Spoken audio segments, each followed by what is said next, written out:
eo tongotrao.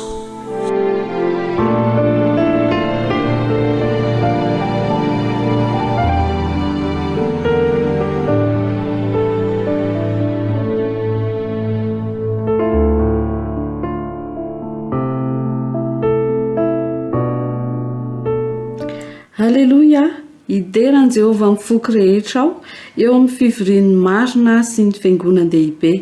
Lehibe ny asan'i Jehovah ka dinihiny izay rehetra mankasitraka azy. Madera sady malaza ny asany ary ny fahamarinany maharitra mandrakizay. Eo am-pitsanganana ihany dia andeha isika hiaraka ny hira fiderana fa 400 mitondra ny lohateny hoe Jesosy indreto izahay. Jesosy indreto izahay mpanomponao, avy ankalaza sy anazanao izao, raisonao ny saotry izay aterina ihany io, ka ny vavaka remavaly azavelanao reraky izahay, fatoano ery maharitra, kanao avy anao de hovononao, izay rehetra vory eto izao. Rifanay eo midina haza elare, ny fiasanao mangina zava-dehibe, zao no zavatra irina hamasinonao re, ny fiainanay mba hoanao. O ampaherezo isan'andro anye, ka tantanonao re mba ho todisoa ao an-danitra, de ho sambatra fa hanovalovizay maharitra. Raha eo mamaliny vavakay atao izao, raisotony anitra ankasitrahana, ka diovinao ny tena saina sy fanay, atokany remba hoanao. Manantena lanitra sy tany vaovao, izay rehetra vory eto izao, ka ho sambatra ao an-danitra, iara-pany aminao mandraky izao. Iaraka nondrika ny lohantsika ary isika iaraka hivavaka. Andriamanitro, ianao ilay tsy miova omaly sy anio ary mandrakizay, dia rana sy ankalazaina ny anaranao. Mangataka ny famindram-po izay, mangataka ny fahasoavanao ihany koa amin'ity sabata ity. Mifono izay fa maro be ireo tsy mendrika izay nataonay nandritra izany sabata izany. Ary misy matoka izay fa manatrika izao fotoana izao ianao, hiaro ny olonao tsirairay avy andajaka ny fanahinao masina ihany koa amin'ny anaran'i Jesosy. Amen. Sabata fa 17 ny volana febroary, dia arabaina ampifaliana ianao tratra izao sabata mahafinaritra izao, inona sy antenaina fa hitondra hery, hitondra fampaherezana ao antsika tsirairay avy ihany koa izany sabata izany. Dia tia ampiandohana ary dia asaina hatrany ianao anaraka ny fandaharana tatitra maneran-tany. Batsika rehetra tsatra sabata izao, manaba mpisantatra rehetra koa tatitra-tany atsika androany dia mitondra ny lohateny hoe feo vaovao anakambatra, manana finaritra reo.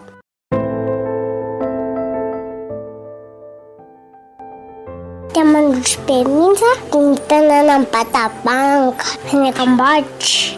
Konefa mbola misy olona manitra mampalahelo, tsy afaka mitsapo tena raha marazo. Sahirany. Napakehitra amin'ny fiangonana Adventista anampan'ilay olon'ileo ka mifanatitra sabata 17 avanana manao an'izany. Araka ny nampianaran'i Jesosy antsika hoe ahoana ny fomba hananana fiainana tsaratsara kokoa dia tianay ny anova ity toerana ity ho lasa modely. Anorina hoe ahoana ny atao mba hananana izany fiainana tsaratsara kokoa izany. Ny pastor Sina sy ny vadiny Abigail tadana ny centre atao hoe fiainana teny ilainy ity. Vao tonga tany aloha zareo dia sahirana satria tsy tenin'olona tany. Nefa na izany aza tsy mba natahotra zareo kanesaka nianatra. Misy onera hafa sy pasteur veran'ny toerana nanampy an'zareo nanakaiasa tamin'ny centre. Nosokafana ity fitoerana ity mba hiasa ho an'ny tanànan'ny Batambango. Ahitana trano fisakafoanana, toeram-pitsaboana sy efitrano fanaovana fanatanjahantena. Misy fandaharam-potoana fianarana tenim-pirenena sy mozika ihany koa. Andraferin'i Jesosy eny amin'ny raholanitra dia amita ny iraka fitoriana ny filazantsara manerana ny tanàna sy ny firenena izahay. Tamin'ny taona 2024 ny fanatitra atolo sy tsika tamin'ny sabata 17 dia nanampiana fananganana amin'ity centre ity. Ary amin'izao tena ahafahan'ny olona rehetra mianatra izy milalao sy mahazo namana ihany koa. Faly tokoa indray amandren'ireo mpianatra mozika amin'ny fisian'ity fitoerana ity. Tena tian'izy ireo ary mahafaly azy ireo koa hoe izaho mpampianatra.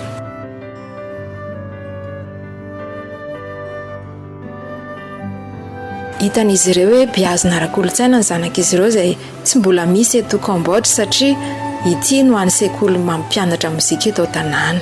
Tena afaka anditan'izy ireo ny fitiavan'i Jesosy ihany koa eto.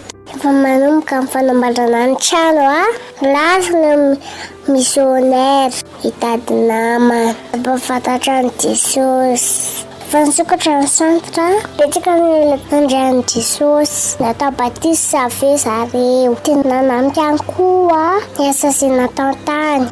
Teto amin'ity toerana ity no nalalako an'i Jesosy ary nafahako ny anatra ny ahafantatra an'i Jesosy ny fitiavana sy ny fahasaram-panahy izay nasehony ireo mpiasa ato. Mamovaravara amin'ilay mpiasa amin'ny centre ny poniny ary tena faly tokoa mandraky azy ireo.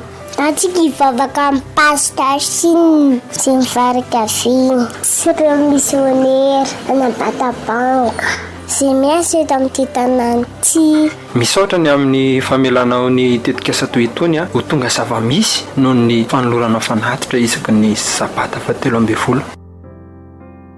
Dia tonga indray ny fotoana mitinana ireo lesona isan-tsokajiny. Famelohan'izay aloha hiomana ny fo amam-panahy antsika dia andeha isika araka hitsangana hihira n'ilay hira mitondra ny lohateny hoe mitenena.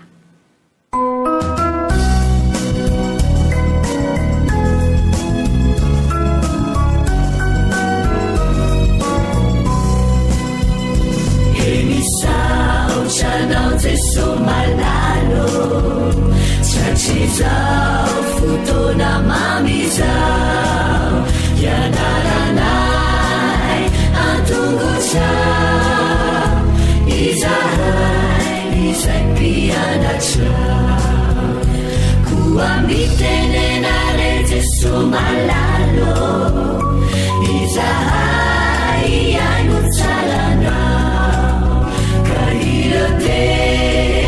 Nyadamina Itweza betaka wampuna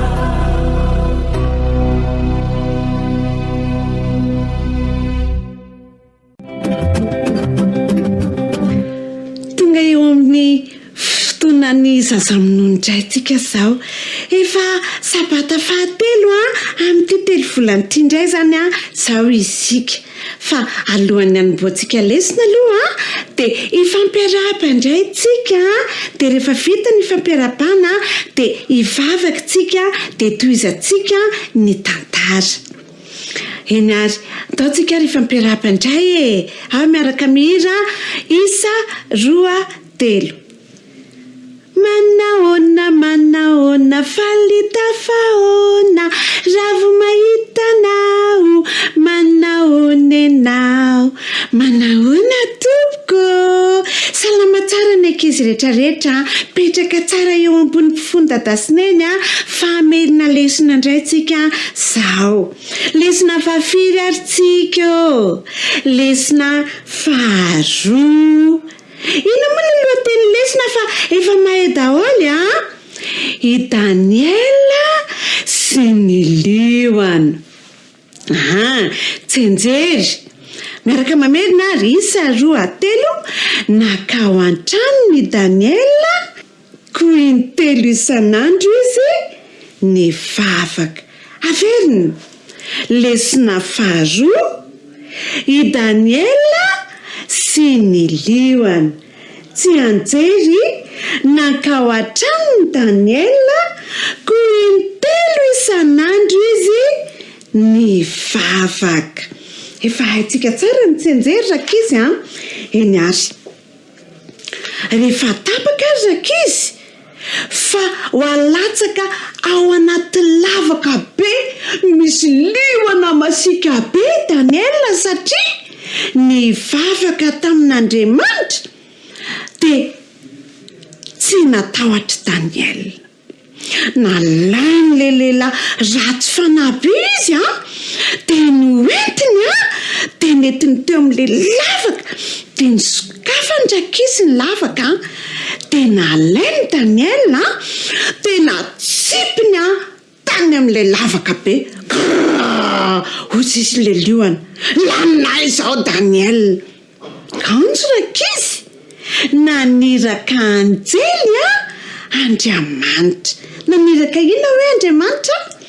naniraka anjely Andriamanitra dia nanakombona ny vavanliona dia tsy nanaikitra ny Daniela ngely liona fa kisikisika tamin'ny Daniela fotsiny izy dia safosafony Daniela ny lohany safosafony Daniela nataony Daniela ohatr'izao dia falifaly indray rakizy ny liona fa tsy nanaikitra ny Daniela ina hoe no nanakombona vavanliona rakizy anjely ny ran'Andriamanitra nanakombona ny vavanliona dia tsy nanino ny Daniela tamin'ny alina amin'izay dia natory Daniela natory teo ambonin'ny liona Daniela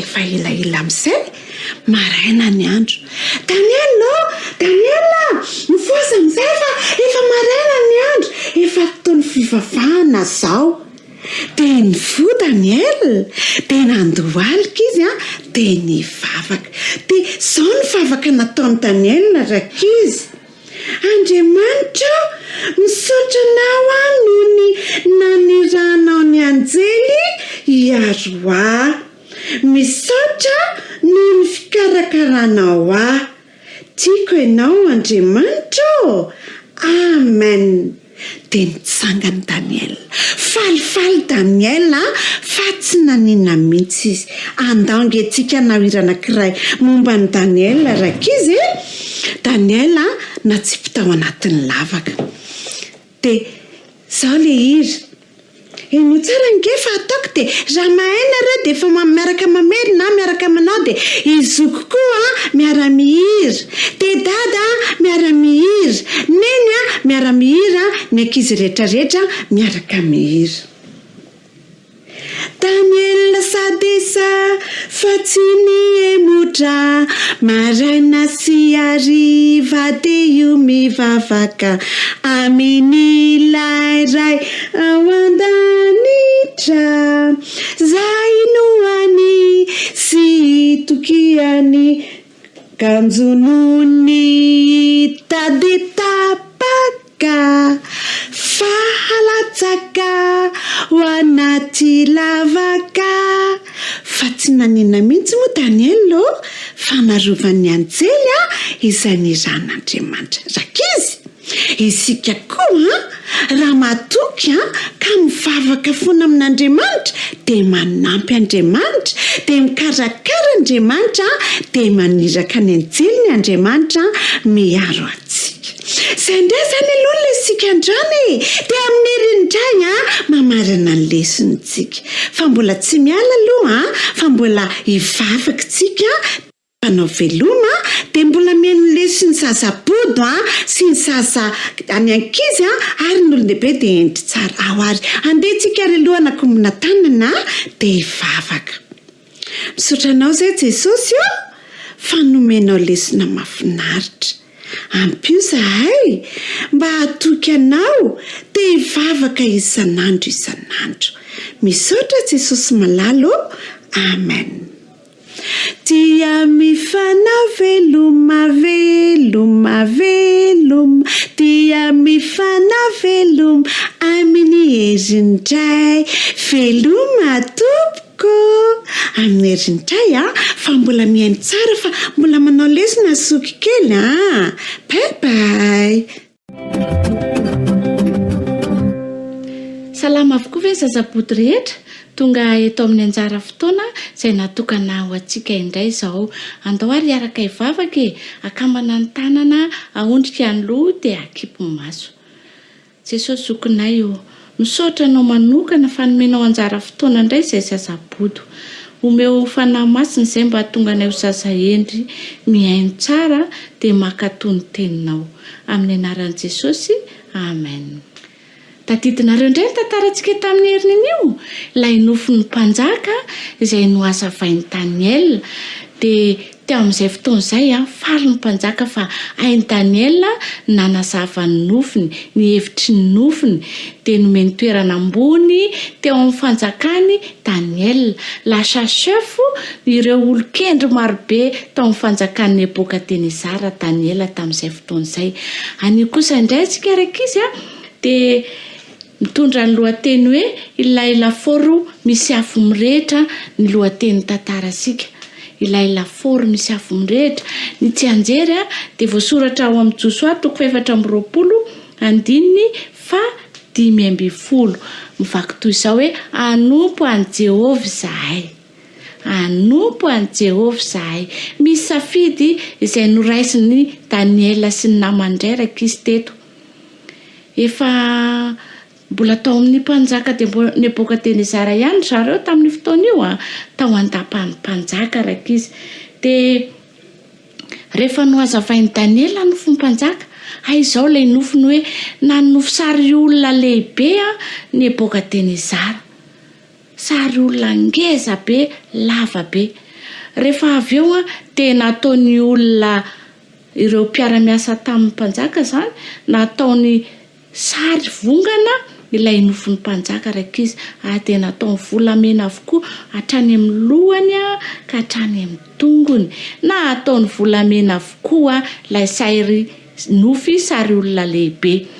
Voalaza tamin'izay fotoana izay ngefa resaka fanjakana ifandimby io sary olona volamena io izay ny nazavain'i Daniel any mpanjaka ka izao ny voalohany mpanjaka dia ianao ilay loha zany hatreto ka hatratia volamena ianao nge zany mpanjaka hoy Daniel tamin'ny Nebokadnezara faly be mihitsy Nebokadnezara hoe za zany ilay loha volamena faly be mihitsy Nebokadnezara.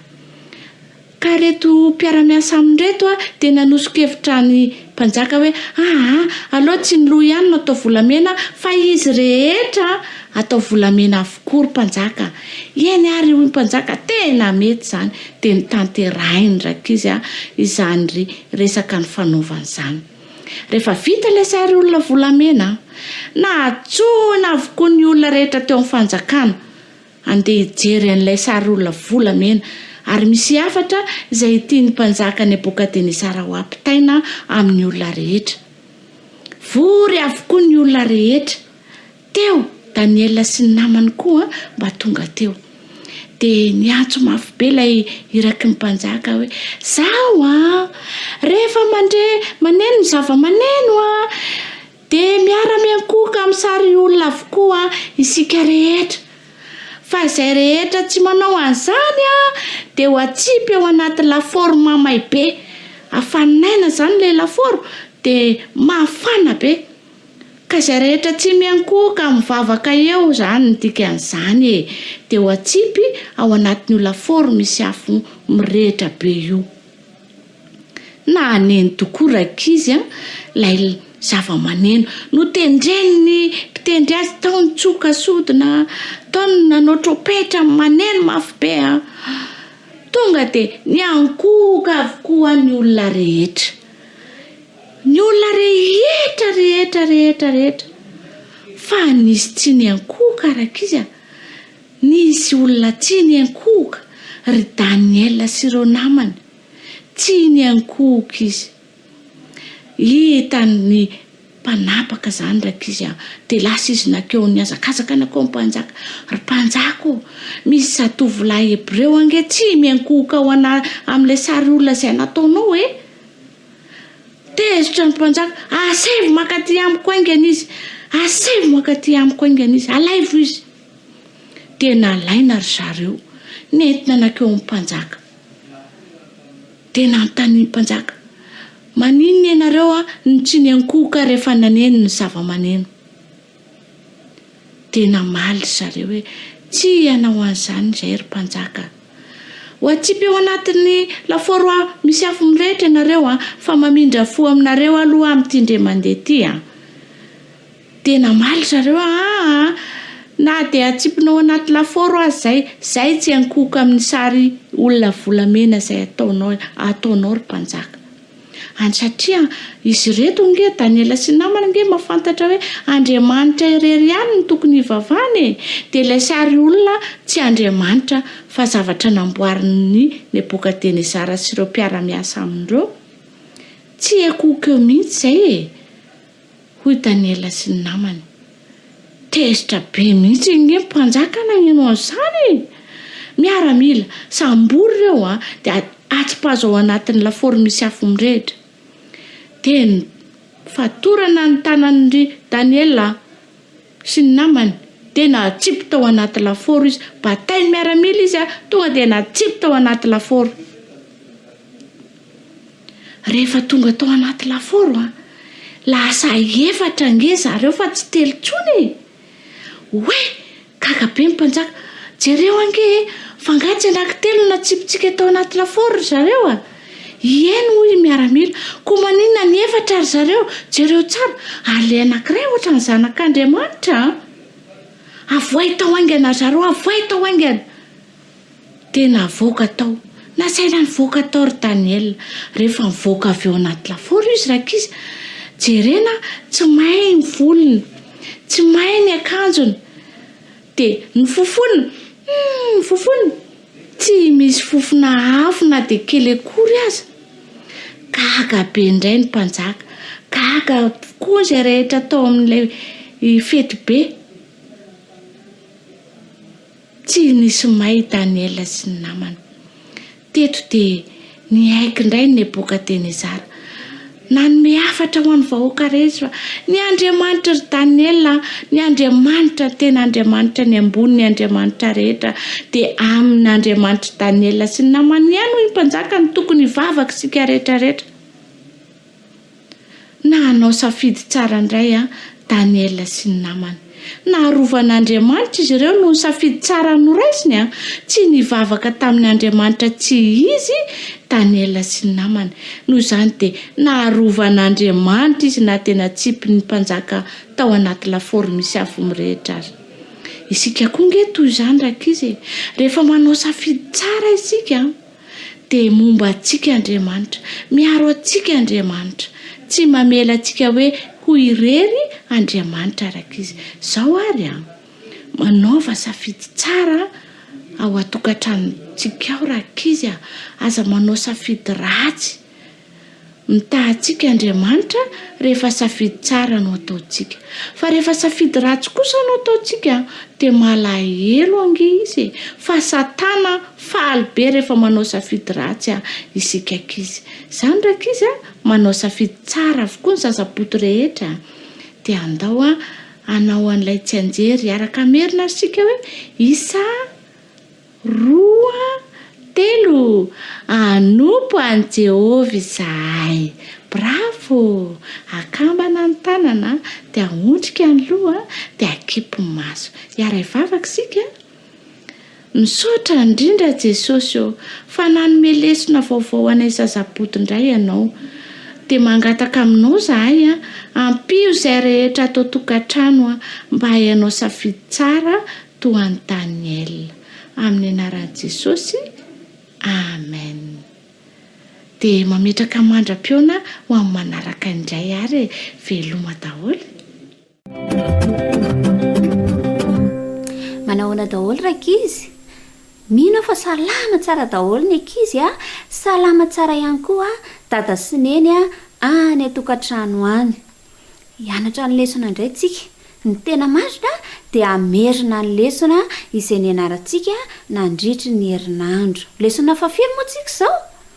Lesona fahavalo sahady no nianarantsika nandritra ity herinandro ity. Inona ary no lohatenin'ny lesontsika? Rano avy tamin'ny vatolampy. Ndao tsika merina ny tsy anjery izay hitantsika amin'ny Isaia 4:2 Isaia 4:2 miara-mamerina amiko daholo Isa 2:3 Matokian Jehovah mandrakizay fa Jehovah Tompo no vatolampy mandrakizay. Ndao veritsika ihany hoe matokian Jehovah mandrakizay fa Jehovah Tompo no vatolampy mandrakizay. Mahay be daholo ny ankizy kely rehetra. Hono arakizy mba saika antany anareo hoe efa naheno olona menomenona ve nareo tao an-trano? Mety iza re zay? Mety neny ve? Sa mety dada? Sa mety nareo mihitsy? Nahafinaritra nareo ve le menomenona aloha Sa tianareo le menomenomana? Mino afa tsisy tian'izany. Toy izany koa nahazo an'i Mosesy rakizy. Rehefa nandeha tena amin'ny efitra nandritry ny 4 taona be zao Mosesy sy ny zanak'Israely dia tsy nitratra ny menomenona ireto zanak'Israely reto. Teto amin'ity tantara ity dia ny menomenona zareo satria tsy nisy rano. Menomenomany Mosesy. Nono zahay, tsy misy sakafo aty, tsy mba misy rano sotroinay akory aty. Ny fanao Mosesy rehefa menomenona zanak'Israely dia mitodika any amin'ny Andriamanitra izy ary manontany amin'ny Andriamanitra. Dia hoy izy Andriamanitra manjany Mosesy hoe ampiteneno ny vatolampy fa hamoaka rano anao izy. Mosesy anefa rakizy efa maheno an'le menomenona izay ataon'ny zanak'Israely dia tezitra izy. Tena tezitra izy. Reraka izy. Noho izany dia tsy nenony akory ilay tenin'Andriamanitra. Fa inona hozy izy nareo no nataony? Natsony ny ralahany.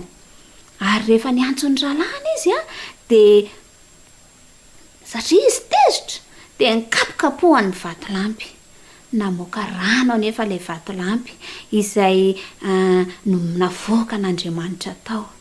Nefa izay ve nangatan'Andriamanitra tamin'ny Mosesy? Tsy izay mihitsy ny nangatahany taminy.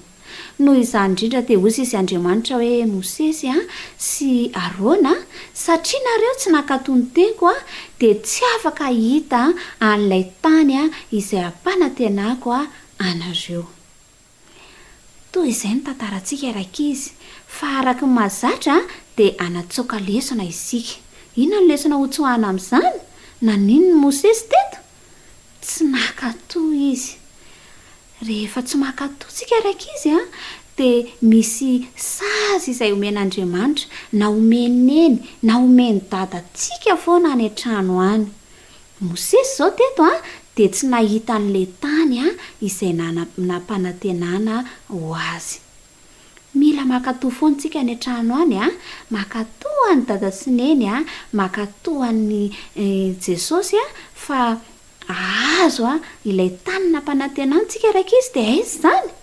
Ny tsika dia any an-danitra ny tany nampanantenan'Andriamanitra ho antsika.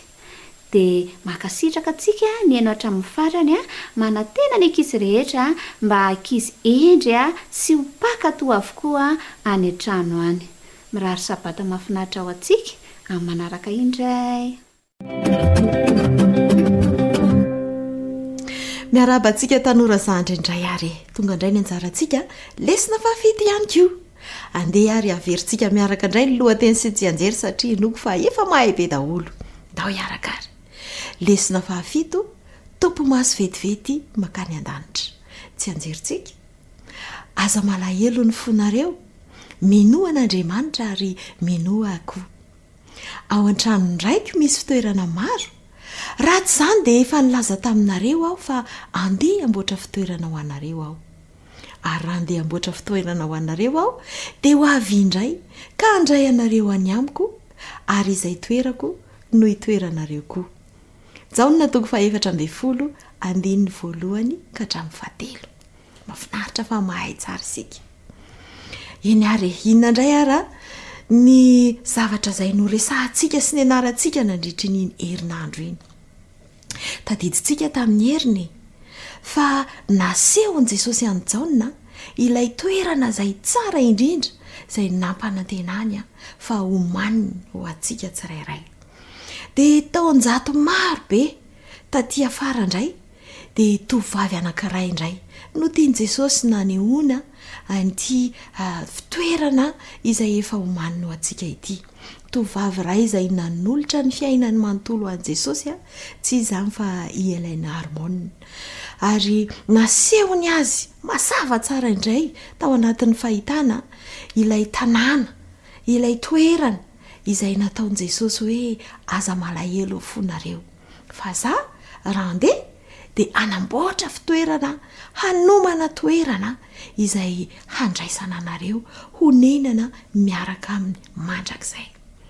Zany tanàna izany dia nasehony tamin'ny akantony sy ny atsarany indrindra. Ny anarantsika taminatin'izany lesona izany fa rehefa natsangana ny maty, rehefa hatsangana zany rehefa tonga Jesosy ary izay rehetra voavonjy koa dia niaraka nandeha nakany amin'izany toerana tsara izany, tonga tamin'ny ranomasina fitaratra. Dia avy eo dia niaraka niditra tamin'ny vavahady lehibe anankiray izay Jesosy mihitsy ny nanokatra azy. Nozaraina satro-boninahitra tsara tareny tsirairay avy. Dia nahita ny seza fiandrianan'Andriamanitra. Misy loharano miboiboika tsara tare ary ny andaniny sy ny ankilan'ilay rano dia nisy ny hazonaina. Ary ny voan'ny hazonaina dia tsara dia tsara. Nisy ihany koa ilay tanàna masina izay tsara indrindra. Zany rehetra zany raha nianatra tsara isika tanora dia hitantsika tao avokoa. Ny zavatra miandry antsika, ilay latabatra lavabe izay andraisany antsika amin'ny sakafo tsara indrindra izay efa nomaniny. Nisy mana, nisy ny voan'ny hazonaina, ny voankazo isan-karazany. Ary ny toerana any dia milamina tsara, ny biby tsisy ny fandramatra intsony. Zany ny zavatra nasehony tao. Izany toerana izany dia tena misy ary tena efa homan'i Jesosy. Ny fahasoavany no nanolorany izany ho antsika. Izay mihitsy ny antony nahatonga an'i Jesosy nanao sorona ny tenany teto amin'ity tany ity mba ahafahany mamerina antsika indray any amin'izany fiainana izany. Mba ahafahana mamerina indray ilay fifandraisana ety amin'Andriamanitra, ilay fifaliana miaraka aminy. Ny zavatra anankiray mety hanakana antsika tsy ho tody ihany dia ny safidintsika ny tsy hoany ihany. Raha tsy te hoany ianao, izay ihany no tsy hahatonga anao hoany. Fa raha ohatra kosa isika manapa-kevitra fa hiaraka aminy ary ho vonona andeha hoany, dia manome antoka Andriamanitra fa hanatanteraka izany ary hitondra antsika hoany hiara-monina aminy any amin'ilay fiainana mandrakizay. Tsy tianao ve no hoany?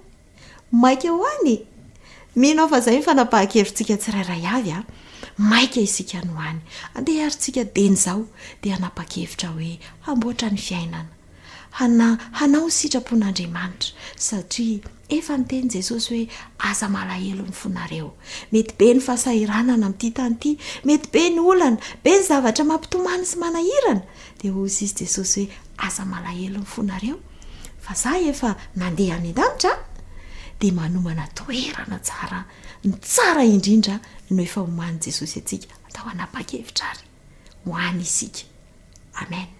Rary soantsika tsirairay avy amin'ny herin'indray. Amin'ny fifaliana indray ny ara-banantsika rehetra natratra izao sabata izao miara-be indrindra ihany koa ny tanora mantoanto rehetra 13 taona sy 14 taona nandritry ny herinandro intsika dia nianatra ny lesona fafito izay mitondra ny lohateny hoe ny mpianakavin'ny finoana ary ny tsenjery dia ao amin'ny Jaona 7:20 andiny 20:20 manao hoe nefa tsy ho an'ireo ato ihany no angatahako fa ho an'izay rehetra mino akoho no ny teniny mba ho iray ihany izy rehetra takanao ray ato amiko ary izao koa aminao mba ho amintsika koa izy mba hinono izao tontolo izao fa ianao no naniraka. Tao anatin'ny lesontsika dia nianatra ilay hoe mandresy ny fahafapo amin'ny tena niresaka momba ny tantaran'ny Laodikia izany tantara izany i Laodikia dia tanàna ny nanan-karena nanana ny naizy azy ny famezivezen'ny vola tamin'izany fotoana izany izy dia tanàna iray nanan-karena tokoa ary nalaza tamin'ny fananany mpanjaka ilay lamba landy mainty mangirana izay novokarin'izy ireo ihany nalaza ihany koa izy tamin'ny fananany fanafody izay novokarina tao tanàna ihany dia tsinona fa ilay balsama fanafody maso izany tamin'ny taona 100 tao aorianan'i Kristy dia ravan'ny horohorontany izany tanàna izany kanefa no niavonavona tao anatin'ny reto mpon'ny Laodikia reto dia tsy nandray fanampiana vola avy amin'ny firenena manodidina mihitsy izy ireo fa ny fananan'izy ireo ihany netiny nanarina ny tanànany.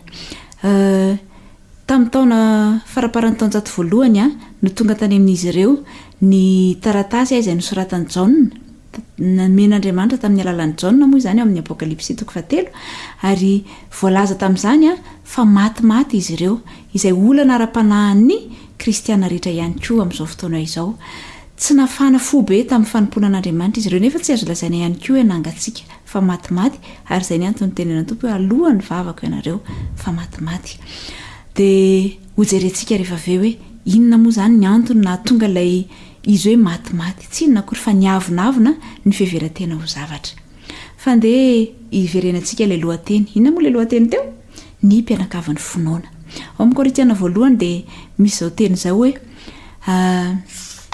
jerentsika kely fa taka ny tena iray ihany kanefa maro ny momba ny tena ary ny rehetra momba ny tena na dia maro aza dia tena iray ihany dia taka izany koa Kristy voalaza fa iray ao amin'ny Kristy isika rehetra na maso na sofina na orona na vava dia iray ao amin'ny Kristy miasa ho amin'ny tena iray dia toy izany ihany koa isika ny maso tsy afaka hiteny amin'ny tongotra mihitsy ka hibaiko ny tongotra ary ny sofina tsy afaka ilaza mihitsy amin'ny orona hoe za maheno fofona kokoa no ianao kanefa dia iray ihany ary namboarina mba hiara-iasa ny tsirairay avy dia toy izany ny fiangonan'Andriamanitra arakaraka ny anatonantsika ny Kristy ilay ivo no ahafahantsika mifandray bebe kokoa ary ahafahantsika mifamela heloka sy mifampianatra ihany koa ary ahatonga antsika ho tahaka an'i Kristy.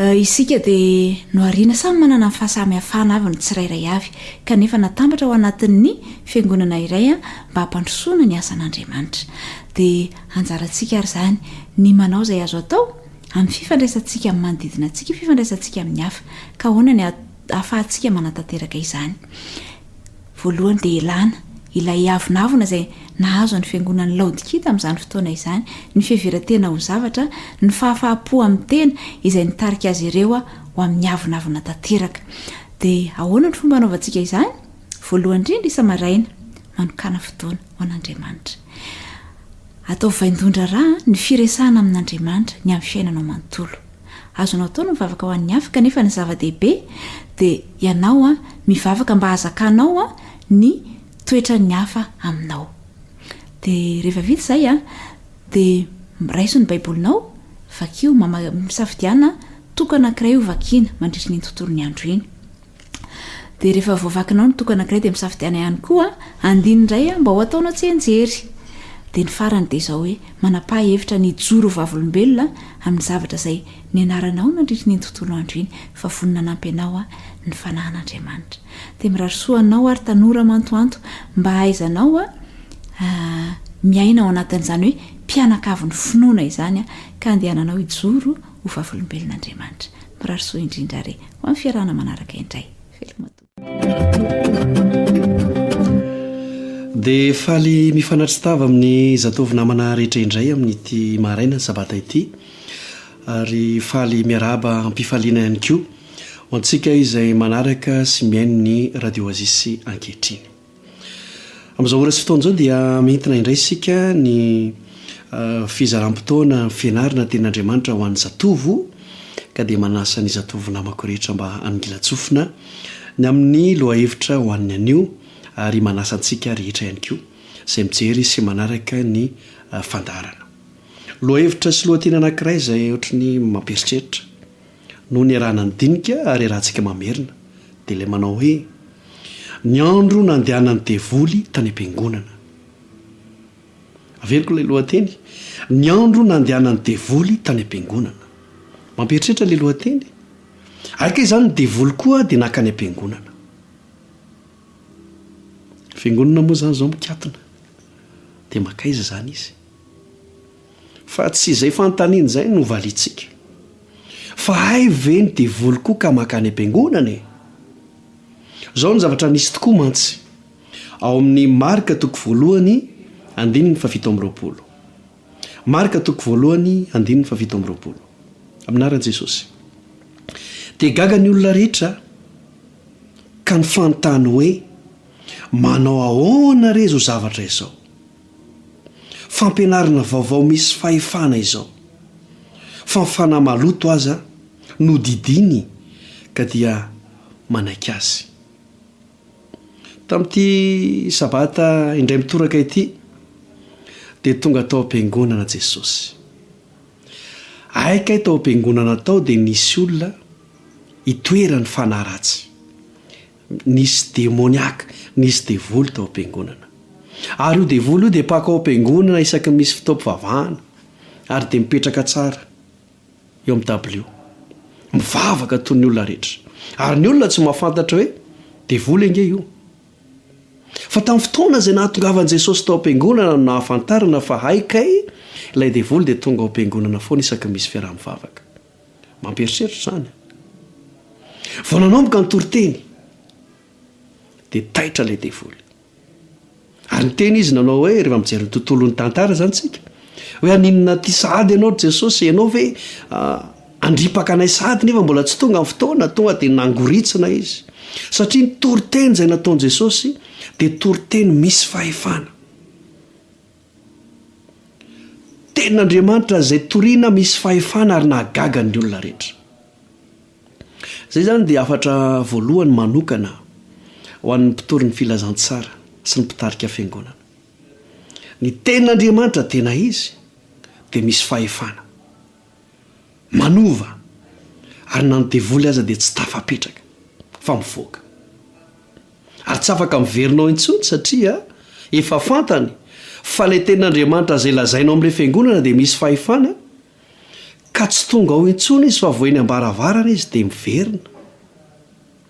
Ary dia tsy tafiditra ao amin'ilay fiangonana intsony ny devoly. Ary izay no mampieritreritra indraindray rehefa ilay misy hoe mivavaka dia misy devoly avoaka foana isan'andro 3, 4 rapitso indray 10 amin'ny fivoriana manaraka indray misy avoaka mandrakariva. Fa raha ny tena izy ny tenin'Andriamanitra izay misy fahefana toriana ao am-piangonana dia tsy ahafahany devoly miditra ao intsony. Tsy tamahanao izy tahaka nyity demoniaka anankiray ity. Efa nitory filazantsara mandrakariva foana ny fariseo sy ny mpanoradalàna tao am-piangonana fa dia tsy nampaninona an'ilay devoly. Kanefa na ny fariseo na ny mpanoradalàna dia tena mahay ny tenin'Andriamanitra fa tsy nitsika teo amin'ny dabilio teo ilay devoly. Izany koa dia mampieritreritra ho amin'ny mpitory ny tenin'Andriamanitra rehetra. Vaoka ny tenin'i Kristy izay ambarantsika isy fahefana ka tonga ny devoly tsy ho tafapetraka ao anatin'ny fivoriana. zay ny anankiray fa ny farany dia zao hoe ny andro nandehanany dia volo tany am-piangonana ndraindray tsika mieritreritra hoe le makany am-piangonana ny tena zava-dehibe fa na ny devoly koa azakay makany am-piangonana fa aoka ho tsaroantsika fa ny teny fikasana dia milaza sy manambara fa raha misy 2 na 3 mivavaka amiko dia aiza hoy izy Jesosy eo avoany aho ka tsy voatery any am-piangonana re fa rehefa meno isika na 2 na 3 ao an-tokantrano izay manatanteraka fampovavahana toy izao dia eo Jesosy ny rariana dia ny ahatsapahantsika fa eo Jesosy ary ny tenin'Andriamanitra izay rentsika isaky ny sabata dia mba hanovantsika ny ka hanala ny asa satana rehetra ao amin'ny tsirairay avy tsy hiverina intsony ary ny teny izay toriana sy ambara rehetra dia mba ho tenin'Andriamanitra misy fahefanana izany fahefana izay manova ny tsirairay avy toy izay ary raha fitinina ny lohevitrintsika ary hanomezana fotoana ao antsika rehetra ho ao manaraka indray samy mahery mialohan'ny anarahantsika indray ny leson'ny tanora zokony eo ihany koa ny leson'ny lehibe dia andeha aloha isika hiaraka hitsangana isika dia hanao ny hira 50 hira 50 Isautranaw zahay riray noho ny tenina zay nampiseho tamina ny fitiavana nabetsaka ny enoka teo anatreana Suluna ni funa tamina mite mifachacha sikivi mafiku sinanananacha fameluka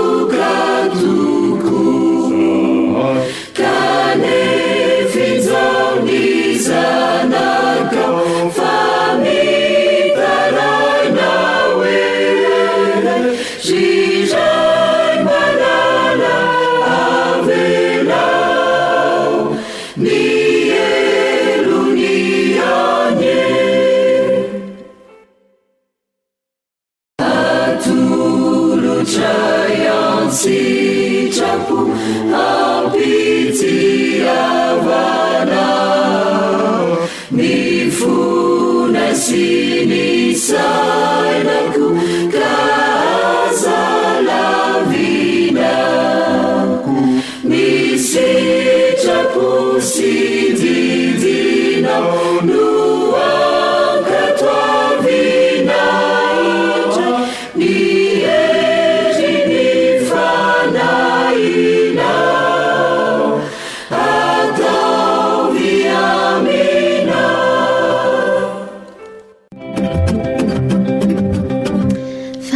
miarahaba antsika tsirairay avy hatrany miarahaba ny tanora sokiny tonga amin'izao anjara famerenantsika lesona izao ary miarahaba nahatratra ny sabata maniry sabata finaritra feno fitahiana ho an'ny tsirairay avy tonga eo amin'ny lesona 7 sahady isika ary lesona izay nitondra ny lohateny manao hoe taloha sy vaovao taloha sy vaovao ny andalatsoratra masina fotsitry ny zany lesona 7 izay ny anarantsika izany dia ny Korinthianina 2:2 andiny 4:10 mandalo amin'ny 3 ary tonga amin'ny 4 hatramin'ny andiny 9 ka ny tsirairay avy efa nisafidy andininy anankiray mba ho atao tsy anjery dia tsara aloha raha samy mamerina n'izany satria famerenandesina no ataontsika ka andeha ary hoe mba samy mamerina ny azy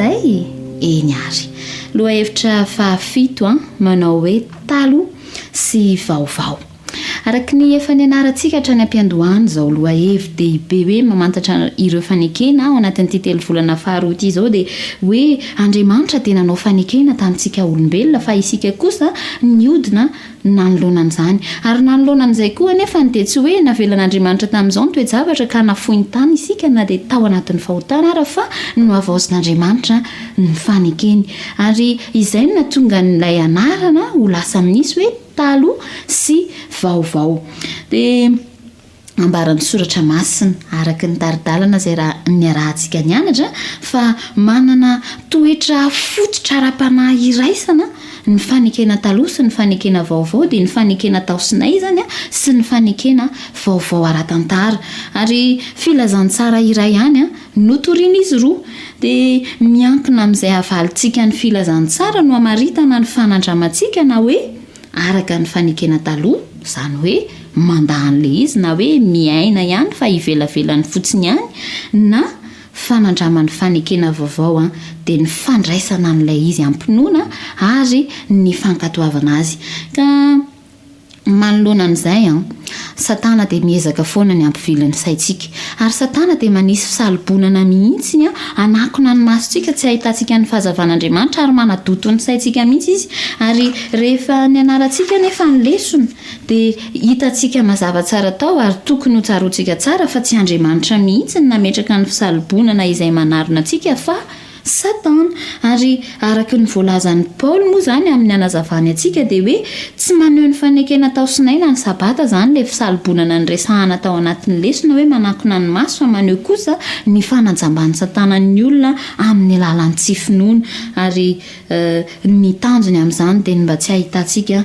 ny filazantsara dia rehefa nianatra isika dia ny Korinthiana faharoa toko fahatelo no mampiseho an'izay fifanoherana misy eo amin'ny finoana sy ny tsy ny finoana izay eo amin'ny fahamarinana sy ny fanamelohana eo amin'ny fiovampo sy ny tsy firaiana eo amin'ny fahafatesana sy ny fiainana ka na zany ny aina tao anatin'ilay fanekena taloha na hoe ny aina tao anatin'ny fanekena vaovao ny olona iray dia ny asetry ny an'izany filazantsara ny fanekena izany no mamaritra ny fanandramana izay ny ainany fa izao kosa nefa ny zavatra mahafinaritra ary nanome fanantenanantsika tao anatin'ny lesona rirariko mihitsy hoe tsy ho adinointsika intsony izany manongo izao dia hoe Kristy nanoloana n'izany rehetrarehetra izany dia nitoetra ho ilay mpahay kanto ary izy dia mitondra fanovana miezinezina amin'ny alalan'ny fanatrehany amin'ny alalan'ny fanahin'ny masina izay miasa eo anivon'ireo olona izay manaiky ny fanekeny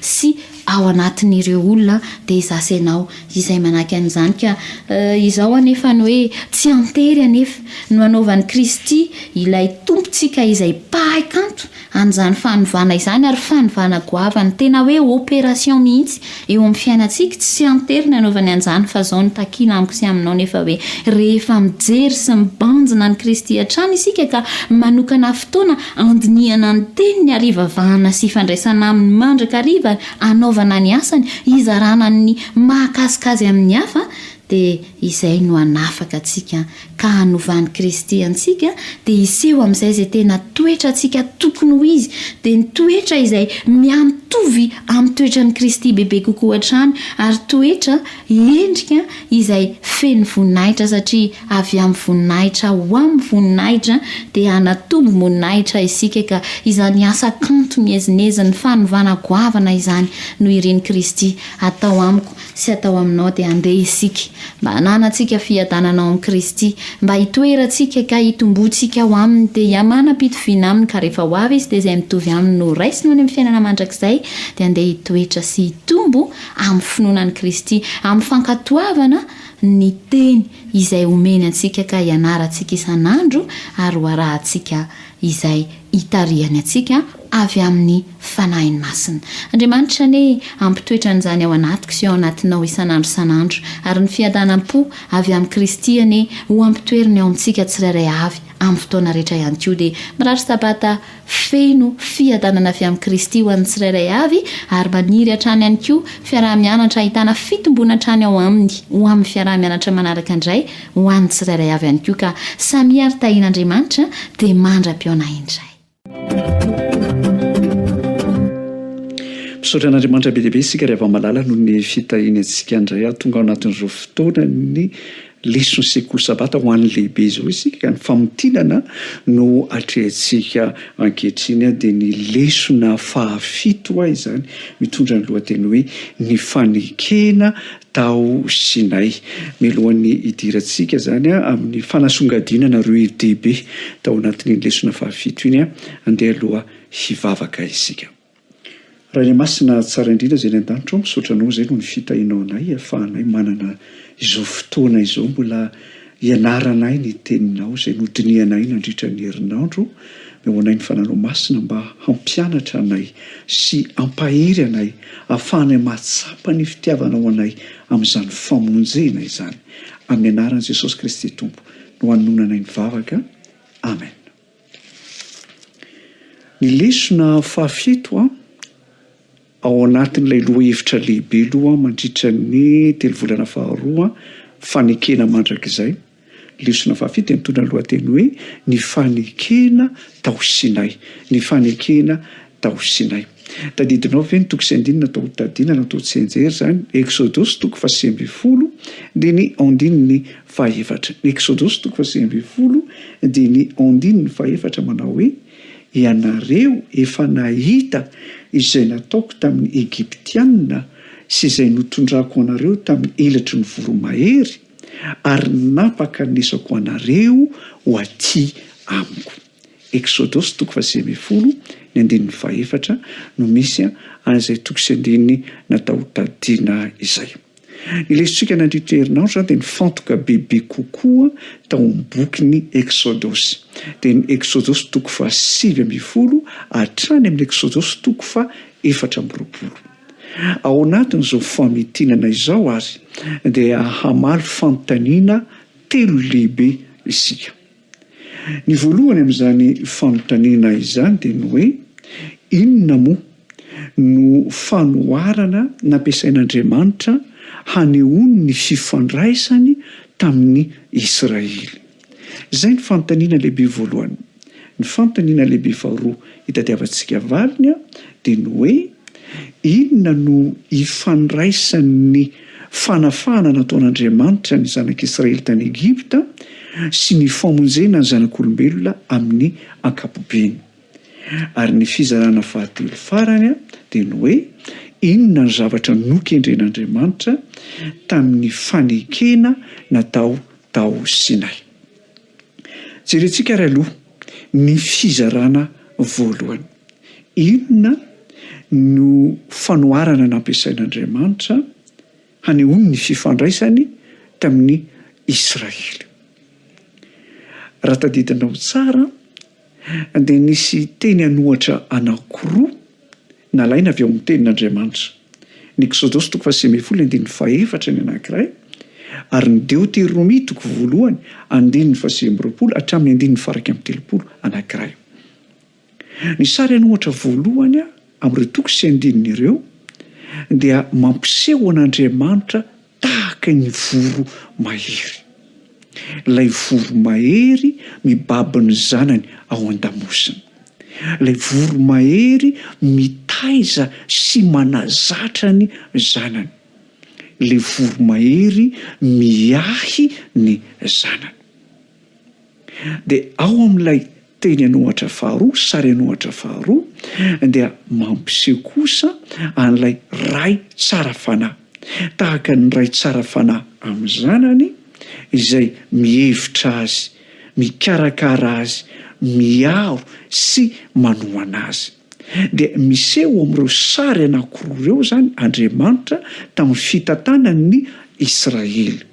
Ary miseho amin'ireo sary anankiroa ireo koa Andriamanitra amin'ny fitantanany ny fiainantsika izany.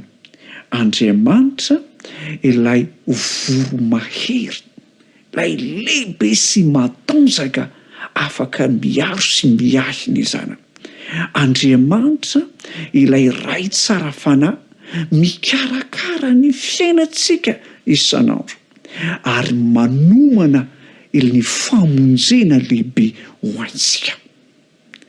Raha raisitsika am-po izany sary maneho an'Andriamanitra izany dia miala ao amintsika ny matahotra sy ny ahiahy rehetra satria matoky an'Andriamanitra isika. Izay no fizarana voalohany. Ny fizarana faharoa ao anatin'izao famotiana izao dia no hoe inona no ifandraisan'ny fanafana nataon'Andriamanitra ny zanak'Israely niala tany Egipta sy ny famonjena ny olona amin'ny ankapobeny.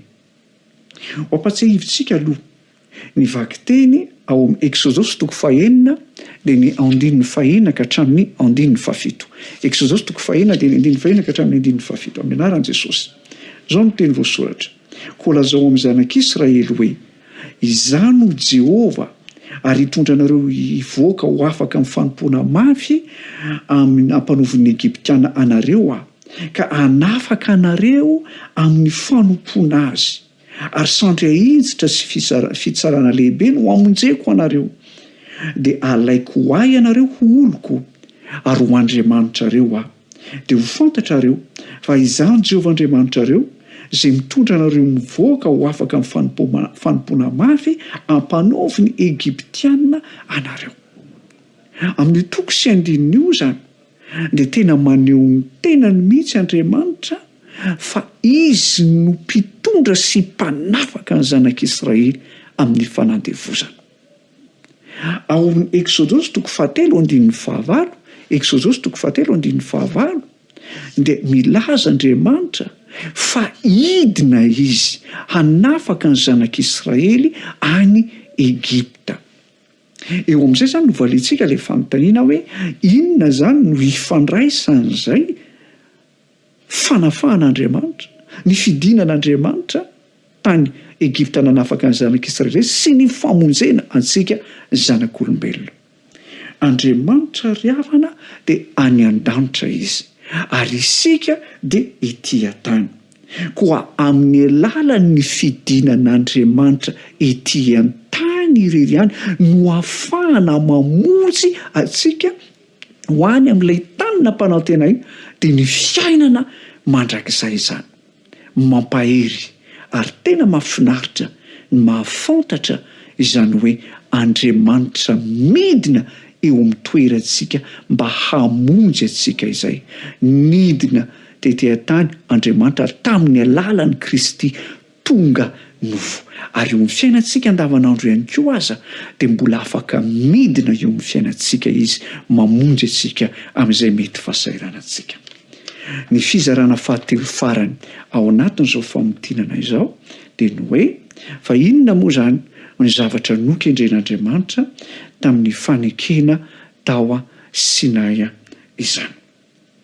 Ny fanekena izay nataon'Andriamanitra tamin'ny Israely tao a Sinay dia mitaratra ny drafim-panavotana azy ireo. Ary izany no tena antony ihany koa nampanaovan'Andriamanitra ny tabernakely arak'izay voasoratra any ao amin'ny boky ny Exodosy izany. Inona ny antony? Tsy fanafahana ny zanak'Israely ara-nofo sy ara-batana ihany vokatry ny fampahoriana mafy tany Egipta no nataon'Andriamanitra, fa ny fanafahana azy ireo mihitsy amin'ny fangejany ny fahotana. Efa nandao ny mahazanak'Andriamanitra, ny mahavahoaka n'Andriamanitra azy mantsy izy ireo noho ny fanompoan-tsampy tany Egipta. Dia no ahafahan'Andriamanitra tamin'izany mba ho tonga eo amin'ny fanompoana masina indray ny zanak'Israely. Izany hoe ny famonjena ny zanak'Israely ho amin'ny fahotana mihitsy no nokendren'Andriamanitra tamin'ny fanekena tao Sinay. Ary eo ry hava-malala no mampiavaka ny fanekena ataon'Andriamanitra amin'ny olombelona. Ny fanekena ataon'Andriamanitra amintsika olombelona dia fanekena natao mba hamonjena antsika, mba hananantsika ny famonjena mandrakizay. Tombontsoa lehibe zany izay mitaratra ny fitiavan'Andriamanitra sy ny fahasoavany. Eto am-pamaranana dia nasongadiny lesontsika fa ny fanekena nataon'Andriamanitra dia pahasoavana.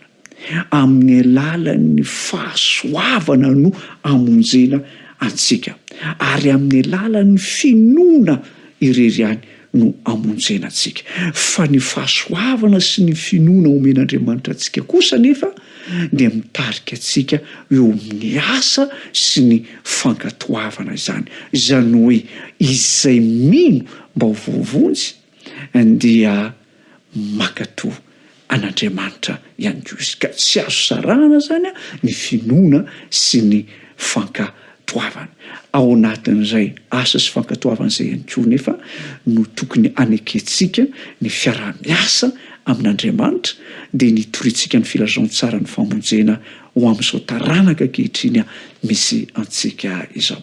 Andriamanitra ny hitantsika tsiraray avy, Andriamanitra ampahery antsika ka izao sianao ihany koa dia hitahiry-am-po ny fanekena izay nataon'Andriamanitra tamintsika tsiraray avy. Dia hiaraka hivavaka isika. Rainy masina tsara izay ny an-danitro, misaotra anao zahay no ny lesona izay naverinay teto. Misaotra anao satria naverinao taminay indray fa ny fanekena izay nataonao dia fanekem-pamonjena izany. Ary ankehitriny izay dia indro mandray izany. Velomy ao anatinay ny finoana ahafahanay mandray ny famonjena avy aminao. Ary miaraka amin'izany dia omeo ny hery ny fananao masina izay ahafahanay miasa sy mankatoa ary manao ny sitraponao. Manolotra ny tenanay ihany koa izay mba ho mpiara-miasa aminao hitory ny filazantsara amin'izao andro farany ankehitriny izao. Amin'ny anaranao Jesosy Kristy Tompo no hanonana izany vavaka izany. Amen. Ankehitriny isika dia hiroso eo amin'ny fanangonana ny fanatitry ny sekoly sabata izay fanomantsika, izay fanatokatsika dia ho angonitsika izany ao anatin'ny finoana sy ny fanajana. Ary raha manao an'izany koa nefa isika dia aoka heritreritra avy hatrany hanolotra ny tenantsika manontolo ho an'Andriamanitra.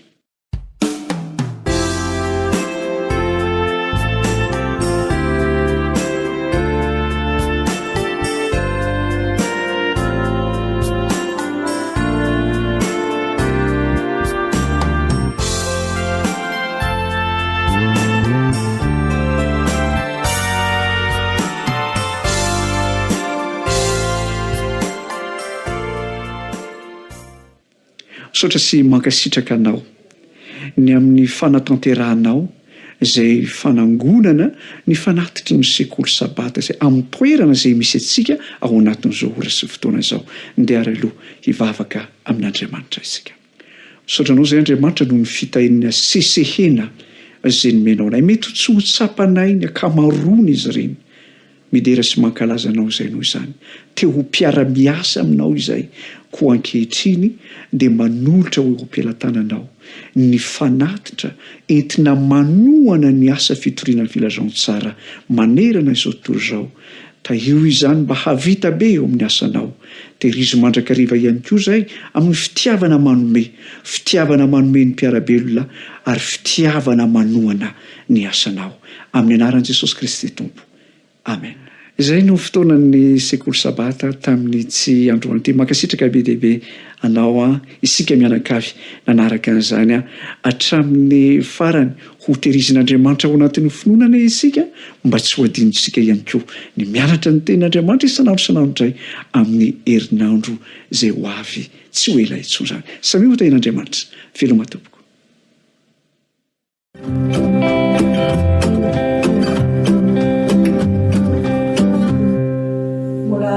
Falena mandrakariva ny fampiara-panatsika indray amin'ny alalany izao fandaharana izay hoentiny departementany fahasalamana sy ny fahalalana izao. Fizarana fahaefatra farany no entina amintsika mahakasika n'ilay lohahevitra lehibe momba ny fahalalana ny falapatra bebe kotsika manodidina ny zava-pisotro misy alikaola sy ny zava-mahadomelona ka ny ampahan'ny farany mahakasika izay zany no hojerevantsika androany. Ny araka ny hitantsika teo aloha zany dia ny famaritana ny fahalalana ono no mbola tsy tena mazava amin'ny ankamaroany amintsika.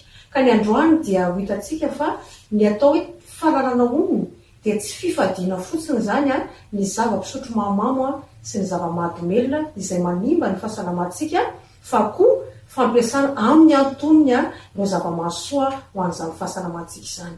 anisan'izany ohatra zao ny torimaso ny torimaso be loatra dia tsara fantatritsika fa manimba ny fahasalamana. Misy lehilahy anankiray nanao fanadihadiana mahakasika izay antsoina hoe Hamonde dia nahita fa ambany ny tahany fahafatesana ho an'ireo lehilahy izay matory adiny 7 na adiny 8 ora isaky ny alina, ary ireo matory be loatra ihany koa eo mpandriana koa dia maty tanora ihany koa.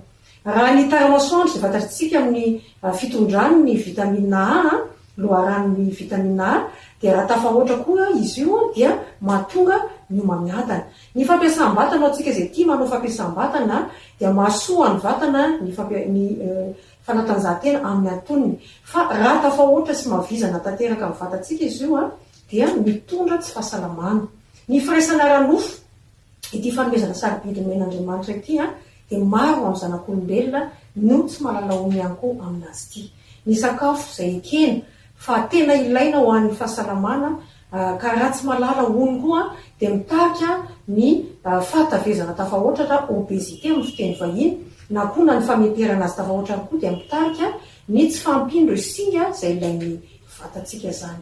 Noho izany ary dia aoka ampiaritsika ny fahalalana oniny sy ny fifehezantena izay men'Andriamanitra na dia amin'ireo zava-masoa fantatritsika izay tanysaina teo aloha teo ariny zany.